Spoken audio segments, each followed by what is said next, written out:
Bueno, continuando con nuestro libro de el cuento número 13, vamos ahora de Diana Steelfields, vamos ahora con el capítulo número 26.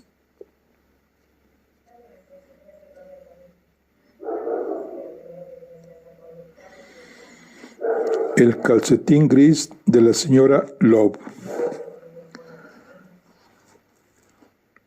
Cuando empezó a llover, nos subimos la capucha y corrimos a refugiarnos en la iglesia. En el porche bailamos una pequeña giga para sacudirnos las gotas del abrigo y entramos. Nos sentamos en un banco cercano al altar. Alcé la vista hasta el blanco techo abovedado y me quedé mirándolo hasta marearme. Háblame de cuando te encontraron, dije. ¿Qué sabes al respecto? Sé lo que la señora Love me contó, respondió Aurelius. Puedo contarte eso, y no hay que olvidar lo de mi herencia. ¿Tienes una herencia? Sí, no es mucho. No es lo que la gente suele considerar una herencia, pero así y todo, ahora que lo pienso, puedo enseñártela más tarde. Me encantaría. Sí, porque estaba pensando que a las 9 apenas se tiene hambre, pues se acaba de desayunar, ¿no crees? Lo dijo con una mueca de pesar que se tornó en sonrisa, con sus siguientes palabras.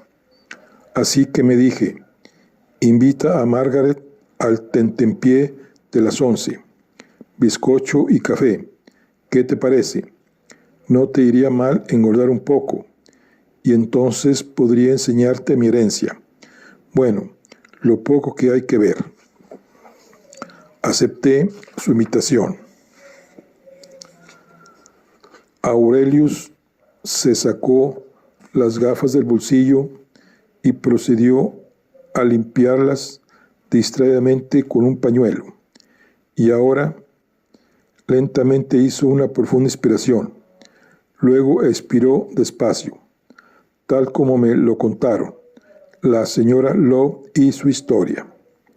Su rostro adoptó una expresión neutra, señal de que, como hacen los cuentacuentos, estaba desapareciendo para dejar paso a la voz de la historia misma. Entonces comenzó a hablar, y de sus primeras palabras pude oír en las profundidades de su voz la voz de la señora Love, arrancadas de la tumba por la evocación de su historia y la historia de Aurelius, y quizá la historia de Emmeline. Esa noche el cielo estaba negro como boca de lobo y se avecinaba tormenta. El viento silbaba entre las copas de los árboles y la lluvia azotaba las ventanas. Yo estaba tejiendo en esta butaca, junto al fuego, un calcetín gris, el segundo, y ya iba por la curva del talón.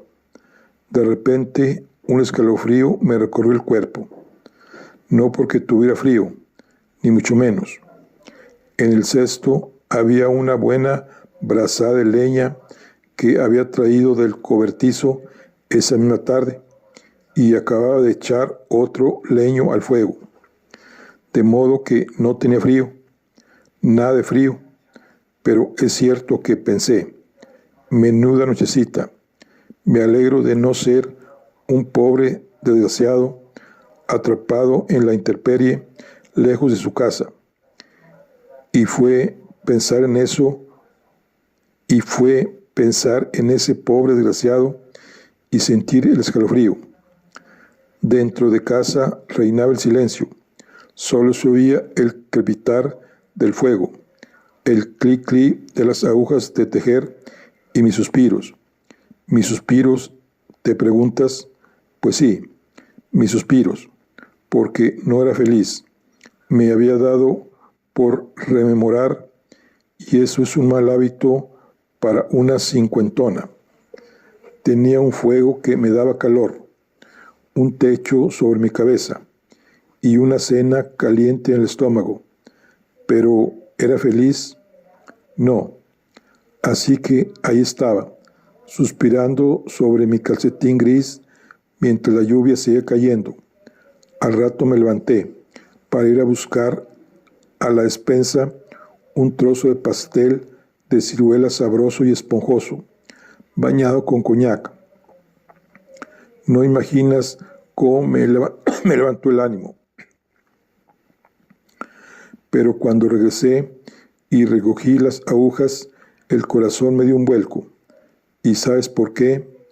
Porque había tejido 2 talones. Eso me inquietó mucho, porque yo soy cuidadosa cuando hago calceta, no una chapucera como mi hermana Kitty, y tampoco estaba medio ciega con mi pobre y anciana madre al final de sus días. Solo había cometido ese error 2 veces en mi vida. La primera vez que hice un talón de más, yo era una muchachita. Era una tarde soleada y estaba sentada junto a una ventana abierta aspirando los aromas de todo lo que estaba floreciendo en el jardín. En esa ocasión era un calcetín azul, pero bueno, para un joven mozo. Mi prometido. No te diré su nombre, no es necesario. El caso es que estaba soñando despierta. Menuda boba. Soñaba con vestidos blancos y tartas blancas y todas esas tonterías. Entonces bajé la vista y vi que había tejido el talón 2 veces. Ahí estaba, claro como el día, una caña en canalé, un talón, más canalé para el pie y luego otro talón. Me eché a reír. No importaba, solo tenía que deshacerlo. Acababa de sacar las agujas cuando vi que Kitty subía corriendo por el sendero del jardín. ¿Qué demonios le pasa?, pensé. Con todas esas prisas, tenía la cara blanca y en cuanto me vio por la ventana se detuvo en seco. Entonces supe que el problema no era suyo, sino mío. Abrió la boca, pero no pudo ni pronunciar mi nombre. Estaba llorando y de repente lo soltó. Había habido un accidente. Mi prometido había salido con su hermano para perseguir a un uruguayo en un coto privado. Alguien los vio y se asustaron y echaron a correr. Daniel, su otro hermano, llegó primero a los escalones de la cerca y saltó. Mi prometido se precipitó. La escopeta se le quedó atascada en la verja. Hubiera debido tranquilizarse, tomar su tiempo. Oyó unos pasos a su espalda y le entró el pánico. Tiró de la escopeta. El resto no hace falta que te lo cuente, ¿verdad? Puedes imaginarlo. Deshice el punto.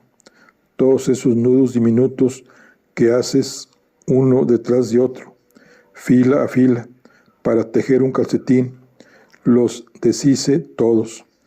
Es fácil. Saca las agujas, das un pequeño tirón y se deshacen solos, uno a uno, fila a fila. Deshice el talón de más y continué. El pie, el primer talón, el canalé de la caña. Todos esos puntos deshaciéndose mientras tiras de la lana. Finalmente no quedó nada por deshacer, solo una pila de lana azul arrugada en mi regazo. Se tarda poco en tejer un calcetín y mucho menos en deshacerlo. Supongo que hice un ovillo con la lana para poder tejer otra cosa, pero no lo recuerdo. La segunda vez que tejí 2 talones estaba empezando a envejecer. Kitty y yo estábamos sentadas aquí, junto al fuego.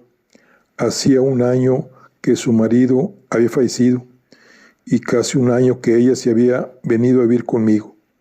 Se estaba recuperando bien, pensé. Últimamente sonreía más, se interesaba por las cosas. Podía escuchar el nombre de su marido sin que los ojos se le llenaran de lágrimas. Yo estaba tejiendo un estupendo par de escarpines de dormir para Kitty, de lana de cordero suavísima, de color rosa, a juego con el camisón, y ella tenía un libro en la falda. Era imposible que lo estuviera leyendo, porque dijo: Joan, has tejido 2 talones. Sostuve el punto en alto. Tenía razón. Caramba, exclamé. Kitty dijo que si hubiera sido su labor de punto, no le habría sorprendido. Ella siempre estaba haciendo talones de más, o no hacía ninguno. En más de una ocasión había tejido para su marido un calcetín sin talón, solo con caña y puntera. Nos reímos, pero estaba sorprendida. Dijo: esos despistes no eran propios de mí. Bueno, le dije, ya había cometido antes ese error, una vez, y le recordé lo que acabo de contarte, la historia de mi prometido. Mientras recordaba en voz alta, deshice cuidadosamente el segundo talón y me dispuse a tejer la puntera. Para eso hace falta concentración, y la luz empezaba a disminuir. El caso es que terminé la historia y mi hermana no dijo nada. Supuse que estaba pensando en su marido. Era lógico. Yo hablando de la pérdida que había sufrido tantos años atrás y ella con la suya tan reciente. No quedaba apenas luz para terminar la puntera como es debido, de modo que dejé la labor a un lado y levanté la vista. Kitty, dijo. Kitty. No obtuvo respuesta. Por un momento pensé que dormía, pero no estaba durmiendo. Parecía tan serena.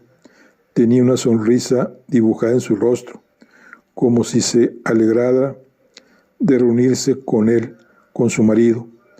En el rato que yo había estado escudriñando el calcetín en la penumbra, relatando mi antigua historia, ella se había ido con él. Así pues, esa noche de cielo negro, como boca de lobo, me inquietó descubrir que había tejido 2 talones. No me quedaba nadie a quien perder, solo quedaba yo. Miré el calcetín, lana gris, una cosa sencilla para mí. Probablemente no importaba, me dije. ¿Quién iba a echarme de menos? Nadie sufriría con mi partida, lo cual era una bendición. Y después de todo, yo por lo menos había tenido una vida, no como mi prometido. Recordaba el semblante de Kitty con su expresión feliz y serena. No puede ser tan malo, pensé. Me puse a deshacer el segundo talón. ¿Para qué?, te estarás preguntando. La verdad es que no quería que me encontraran con él. Vieja torpe, me los imaginé diciendo. La encontraron con el punto en la falda y adivina qué, había tejido 2 talones. No quería que dijeran eso, así que lo deshice. Y mientras lo hacía, me fui preparando mentalmente para partir. No sé cuánto tiempo estuve así, pero en un momento dado, un ruido logró abrirse paso hasta mis oídos. Procedía de fuera. Era un llanto, como el de un animal extraviado. Estaba absorta en mis pensamientos, sin esperar que nada se interpusiera entre mi final y yo, de modo que al principio no le hice caso, pero volví a oírlo. Parecía que me estuviera llamando, pues ¿quién más iba a oírlo en aquel lugar tan apartado? Pensé que a lo mejor era un gato, que había perdido a su madre. Y aunque me estaba preparando para reunirme con mi Creador, la imagen del gatito con el pelaje empapado no me dejaba concentrarme. Entonces me dije que el hecho de que me estuviera muriendo no era razón para negar a una criatura de Dios un poco de alimento y calor. Y si te estoy sincera, no me importaba la idea de tener una criatura viva a mi lado, precisamente en aquel momento. Así que fui hasta la puerta. ¿Y qué encontré? Debajo del porche, protegido de la lluvia, había un bebé, envuelto en una tela de lona, maullando como un gatito. Pobre chiquitín, estaba aterido, mojado y hambriento. Apenas podía dar crédito a mis ojos. Me agaché y te recogí. En cuanto me vistes, dejaste de llorar. No me entretuve fuera. Querías comida y ropa seca, de modo que no me detuve mucho tiempo en el porche. Solo una mirada rápida. Nada en absoluto. Nadie en absoluto. Únicamente el viento agitando los árboles en la linde del bosque. Y qué extraño. Humo elevándose en el cielo a la altura de Angel Fields. Te estreché contra mí. Entré en casa y cerré la puerta. En 2 ocasiones había tejido 2 talones en un calcetín y en ambos había tenido la muerte cerca. Esta tercera vez era la vida la que había llamado a mi puerta. Eso me enseñó a no darle demasiada importancia a la coincidencia. Además, después ya no tuve tiempo para pensar en la muerte. Tenía que pensar en ti. Y vivimos felices y comimos perdices. Aurelius tragó saliva. Tenía la voz ronca y entrecortada. Las palabras habían salido de él como por ensalmo. Palabras que había escuchado miles de veces de niño, repetidas en su interior durante décadas de adulto. Finalizada su historia, nos quedamos callados, contemplando el altar. Afuera, la lluvia seguía cayendo pausadamente. Aurelius estaba quieto, como una estatua. Si bien yo sospechaba que sus pensamientos eran todo menos sosegados. Eran muchas las cosas que podría haberle dicho, pero no dije nada. Aguardé a que regresara al presente a su ritmo. Cuando lo hizo, me habló. El problema es que esa no es mi historia. Quiero decir que aparezco en ella. Eso está claro, pero no es mi historia. Es la historia de la señora Lowe, el hombre con quien deseaba casarse, su hermana Kitty, su labor de punto, sus bizcochos, todo eso pertenece a su historia. Y justo cuando cree que se acerca su final, llego yo y doy a su historia un nuevo comienzo. Pero eso no lo convierte en mi historia. ¿No crees? Porque antes de que la señora Lowe abriera la puerta, antes de que oyera el ruido de la noche, antes de que se detuvo, apenas sin aliento, e hizo un gesto para cortar la frase y empezó de nuevo. Porque el hecho de que alguien encuentre a un bebé así, solo en una noche de lluvia, significa que antes de eso, para que eso pueda ocurrir, por fuerza, hizo otro gesto exasperado de las manos, mientras sus ojos recorrían frenéticamente el techo de la iglesia, como si ella pudiera encontrar el verbo que necesitaba para asegurar al fin lo que quiere decir. Porque si la señora Lowe me encontró, eso solo puede significar que antes de que eso ocurriera, alguien, otra persona, una madre, tuvo que... Ahí estaba, el verbo. La desesperación le heló el rostro. A medio camino de un agitado gesto, sus manos se detuvieron en una actitud que me hizo pensar en una súplica o una oración. Hay veces en que el rostro y el cuerpo humano pueden expresar los anhelos del corazón con tanta precisión que, como dicen, puedes leerlos como si fueran un libro. Yo leía a Aurelius: no me abandones. Posé mi mano en la suya y la estatua volvió a la vida. Es absurdo que aguardemos a que deje llover, susurré. No parará en todo el día. Mis fotos pueden esperar. Vayámonos. Sí, dijo él, con un filo rasposo en la garganta. Vamos.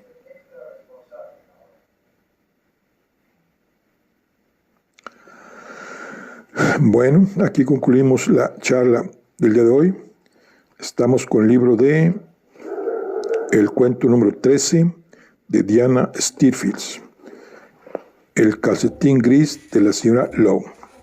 Nos vemos en la siguiente. Hasta luego.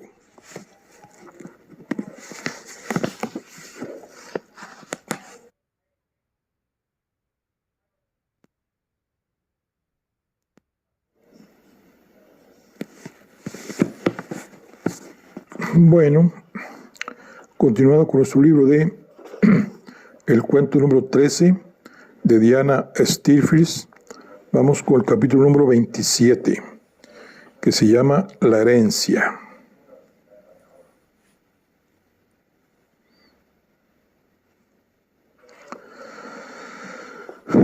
Bueno, la herencia.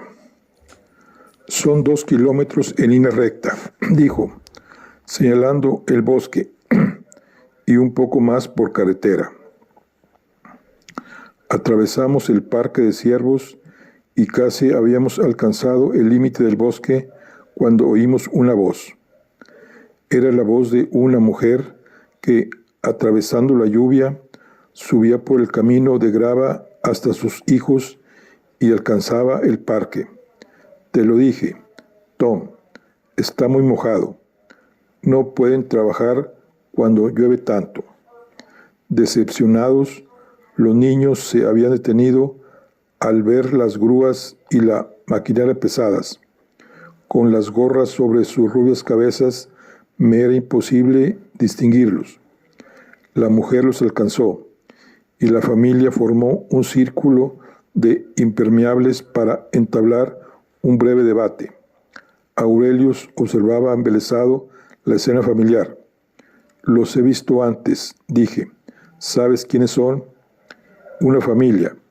Viven en The Street, en la casa del columpio. Karen cuida de los venados. ¿Todavía se casa en esta zona? No, Karen solamente los cuida. Son una familia muy amable. Los siguió envidioso con la mirada. Después salió de su ensimismamiento, negando con la cabeza. La señora Lowe fue muy buena conmigo, dijo, y yo la quería mucho. Todo eso otro hizo un gesto desdeñoso con la mano y se volvió hacia el bosque. En fin, vamos a mi casa. Al parecer, la familia de impermeable que se dirigía de nuevo hacia las verjas de la casa del guarda había tomado la misma decisión. Aurelius y yo atravesamos el bosque en silencio y en silenciosa camaradería. No había hojas que obstruyeran la luz y las ramas, renegridas por la lluvia, atravesaban el cielo acuoso con su oscuridad. Alargando un brazo para apartar las ramas bajas, Aurelius hacía saltar gotas que se sumaban a las que venían del cielo. Llegamos hasta un árbol caído y, asomándonos a su interior, contemplamos el oscuro charco de lluvia que había reblandecido la corteza putrefacta hasta hacer de ella casi una pasta.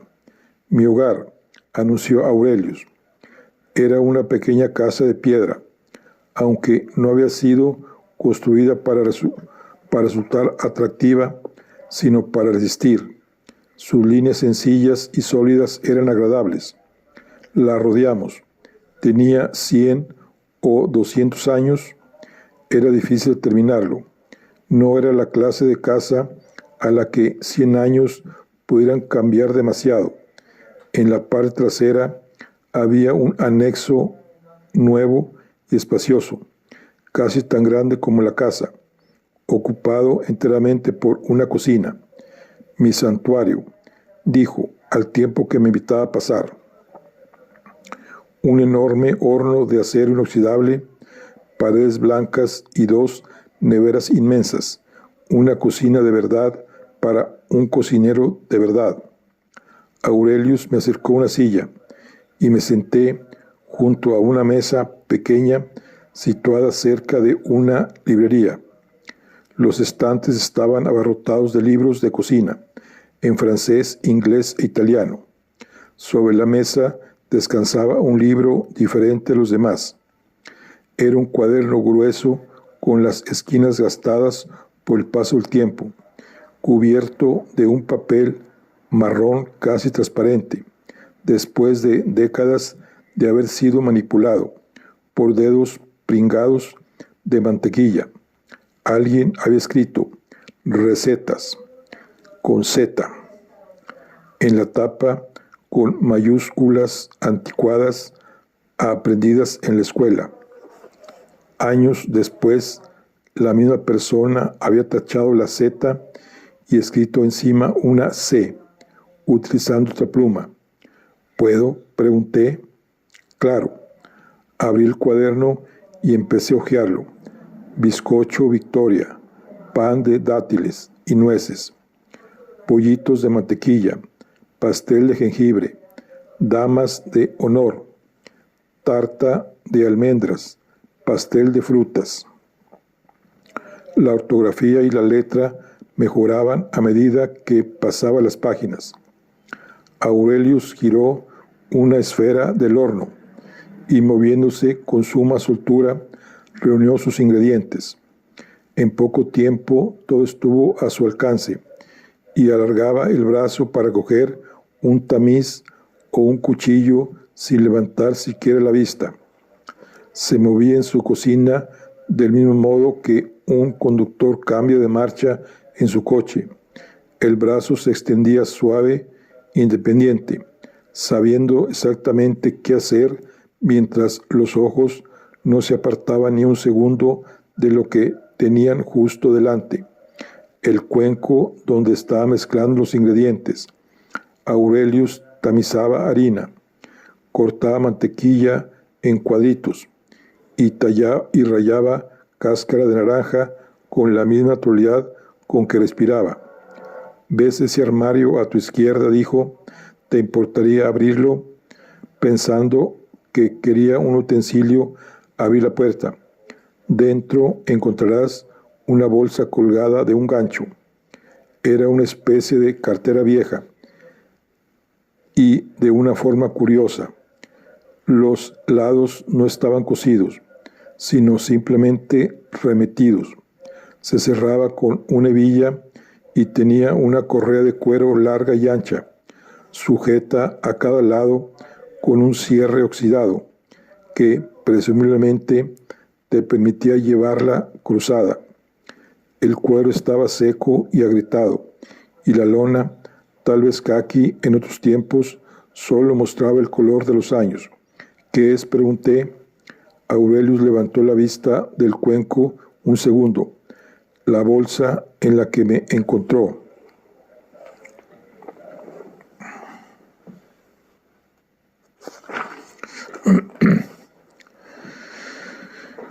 Y siguió mezclando sus ingredientes. La bolsa en la que lo encontró. Mis ojos viajaron lentamente de la cartera a Aurelius. Incluso encorvado sobre su masa, medía más de 1,80 m. Recordé que la primera vez que lo vi me había parecido un gigante de cuento. Aquella correa ni siquiera alcanzaría para que pudiera cruzarse la cartera, pero hacía 60 años había sido lo bastante pequeño para caber ahí dentro. Mareada ante la idea de lo que el tiempo era capaz de hacer, volví a sentarme. ¿Quién había metido a un bebé en esa cartera hacía 60 años? ¿Quién lo había envuelto en la lona? Había cerrado la hebilla contra la lluvia y se había colgado la correa del hombro para llevarlo en medio de la noche a casa de la señora Lowe. Deslicé los dedos por los lugares que había tocado esa persona. La lona, la hebilla, la correa, buscando un rastro, una pista, un braille, en tinta invisible o en código, que mis dedos pudieran descifrar si hubiera sabido cómo hacerlo, pero no sabían. Es exasperante, ¿verdad? Le oí deslizar algo en el horno y cerrar la puerta. Luego noté que lo tenía detrás, mirando por encima de mi hombro. Ábrela tú. Tengo las manos llenas de harina. Desabroché la hebilla y desplegué la lona. La tela se abrió en un círculo en cuyo centro descansaba una maraña de papeles y harapos. Mi herencia, anunció. Parecía un montón de basura esperando a ser arrojada a un cubo, pero él la miraba con la misma intensidad que un niño contempla un tesoro. Estas cosas constituyen mi historia, dijo. Estas cosas me dicen quién soy. Solo hay que entenderlas. Su desconcierto era profundo, pero resignado. Llevo toda mi vida intentando relacionarlas. Siempre me digo que si pudiera encontrar el hilo, todo cobraría sentido. Mira esto, por ejemplo. Era un trozo de tela, hilo en su momento blanco, entonces amarillo. Lo aparté del resto de las cosas y lo alisé. Llevaba bordado un dibujo de estrellas y flores, también blanco. Tenía 4 botones de delicado náctar. Era el vestido o el pelele de un recién nacido. Los vastos dedos de Aurelius flotaron sobre la diminuta prenda, deseando tocarla, temiendo mancharle de harina. En sus estrechas manguitas había cabido poco más de un dedo. Es la ropa que llevaba puesta, explicó Aurelius. Es muy vieja, tan vieja como yo, supongo. Más, ¿tú crees? Mira estos pespuntes de aquí, y estos. Ha sido surcida en más de una ocasión, y este botón no coincide con el resto. Otros bebés llevaron esta prenda antes que tú. Los ojos de Aurelianus viajaron hasta mí y regresaron al retal de hilo, ávidos de información. También está esto, señaló, una hoja impresa. Había sido arrancada de un libro y estaba muy arrugada. Tomándola en mis manos empecé a leer, desconociendo al principio sus intenciones. No obstante, cuando le vi alzar el libro y colocarse en posición de lanzarlo, me aparté instintivamente con un grito de alarma. Aurelius tomó el hilo de la frase y continuó recurriendo no a la hoja, sino a su memoria, mas no lo bastante deprisa. El volumen voló por los aires, me golpeó y caí, dando con mi cabeza en la puerta y haciéndome una brecha. Enseguida lo reconocí. ¿Cómo no iba a reconocerlo? Lo había leído, sabe Dios cuántas veces. Yane Airre, dije sorprendida. ¿Lo has reconocido? Sí, es Jean Eyre. Se lo pregunté a un señor en una biblioteca. Lo escribió Charlotte no sé qué.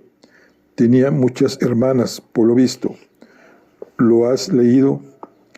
Lo empecé. Iba de una niña que ha perdido a su familia y la recoge su tía.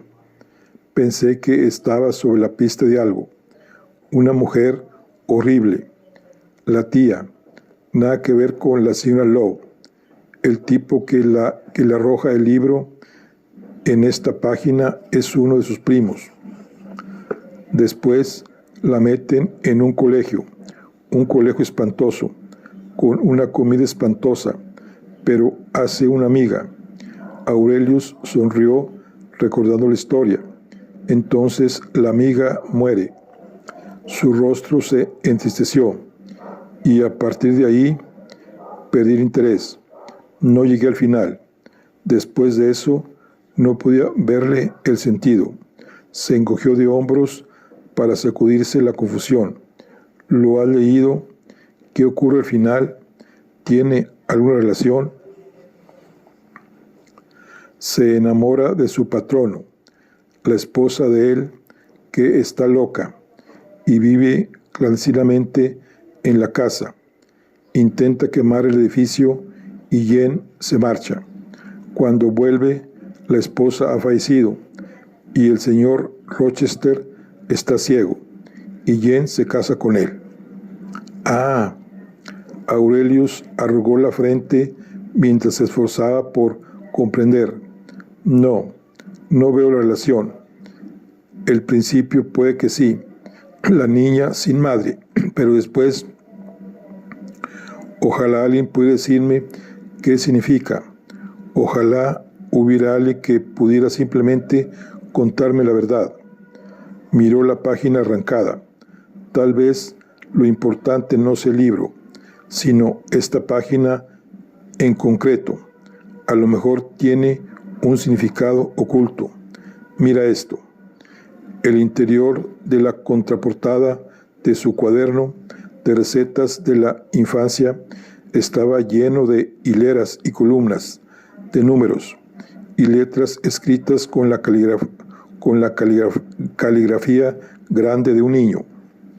Antes pensaba que era un código, explicó. Intenté descifrarlo. Probé con la primera letra de cada palabra, luego con la primera letra de cada línea y con la segunda. Luego probé a sustituir unas letras por otras. Señaló sus diferentes ensayos con mirada febril, como si todavía existiera la posibilidad de ver algo en lo que no había reparado antes. Yo sabía que era una tarea inútil. ¿Qué es esto? Levanté el siguiente objeto y no pude evitar un estremecimiento. En su momento había sido una pluma, pero entonces era una cosa sucia y repugnante. Agotados los aceites, las barbas se habían separado y formado rígidas púas marrones a lo largo de la caña agrietada. Aurelius se encogió de hombros, negó con la cabeza con impotencia y solté la pluma con alivio. Solo quedaba una cosa. Y esto, dijo Aurelius, pero no terminó la frase. Era un trozo de papel desgarrado, con una mancha de tinta que antaño pudo haber sido una palabra. Estudié la mancha con detenimiento. Creo, tartamudeó Aurelius. Bueno, la señora Lowe pensaba. En realidad, los dos coincidimos en que me miró esperanzado, en que podría ser mi nombre. Alargó un dedo. Se mojó con la lluvia, pero aquí, justo aquí. Me llevó hasta la ventana y me indicó que sostuviera el papel a contraluz. Esto del principio parece una A y esto hacia el final una S. Está un poco borroso, por los años. Hay que fijarse mucho, pero seguro que puedes verlo. ¿A que sí? Miré fijamente la mancha. ¿A que sí? Hice un vago movimiento con la cabeza, ni afirmativo ni negativo. ¿Lo ves? Una vez que sabes lo que estás buscando, resulta evidente, ¿verdad? Seguí mirando, pero las letras que él podía ver eran invisibles a mis ojos. Y así seguía. Es como la señora Lowe decidió que me llamaba Aurelius, aunque supongo que también podría llamarme Alfonso. Soltó una risa triste, nerviosa, y se dio la vuelta. El otro objeto es la cuchara, pero ya la has visto. Se llevó una mano al bolsillo superior y sacó la cuchara de plata que yo había visto en nuestro primer encuentro, mientras comíamos bizcochos de jengibre sentados en los gatos gigantescos que flanqueaban la escalinata de la casa de Ángel Fields. Y está la bolsa, dije. ¿Qué clase de bolsa es? Una bolsa corriente, respondió distraídamente Aurelius. Se la llevó a la cara y la olió con delicadeza. Antes olía humo, pero ahora ya no. Me la pasó y acerqué la nariz. ¿Lo ves? Ya no huele. Aurelius abrió la puerta del horno y sacó una bandeja de galletas doradas que puso a enfriar. Luego llenó el hervidor de agua y preparó una bandeja, tazas y platillos, azucarero, jarrita de leche y platos pequeños. Toma, dijo, pasándome la bandeja. Abrió una puerta que dejaba entrever una sala de estar, butacas viejas y confortables, y cojines floreados. Ponte cómoda, enseguida voy con el resto. De espaldas a mí, se inclinó para lavarse las manos. Estaré contigo en cuanto haya recogido todo esto. Entré en la sala de estar de la señora Lowe y me senté en una butaca junto a la chimenea mientras Aurelius guardaba su herencia, su inestimable e indescifrable herencia, en un lugar seguro. Me marché de la casa con algo arañándome la cabeza. ¿Era algo que Aurelius había dicho?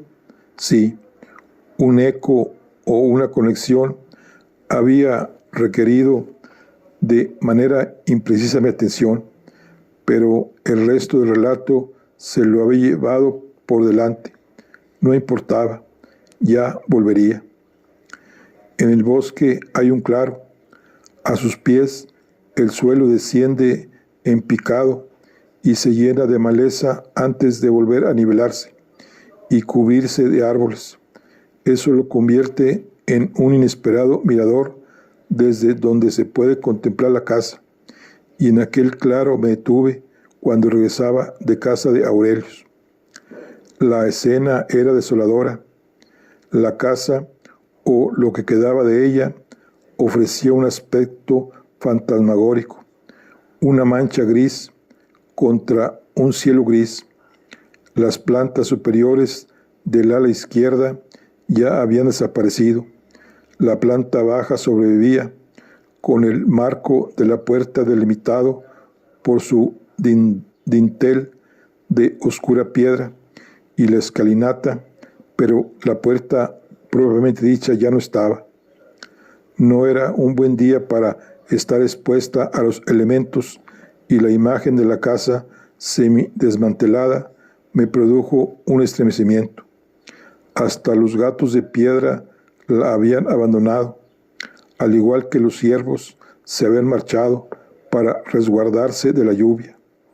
El ala derecha del edificio seguía en su mayor parte intacta, pero a juzgar por la posición de la grúa iba a ser la próxima en desaparecer. ¿Realmente se necesitaba toda esa maquinaria? Me sorprendí pensando, pues tuve la impresión de que las paredes se estaban disolviendo con la lluvia. Esas piedras todavía erguidas, pálidas y frágiles, como el papel de arroz, parecían dispuestas a desvanecerse ante mis propios ojos si me quedaba el tiempo suficiente. Llevaba la cámara fotográfica colgada del cuello, la desenterré del abrigo y me la acerqué a los ojos.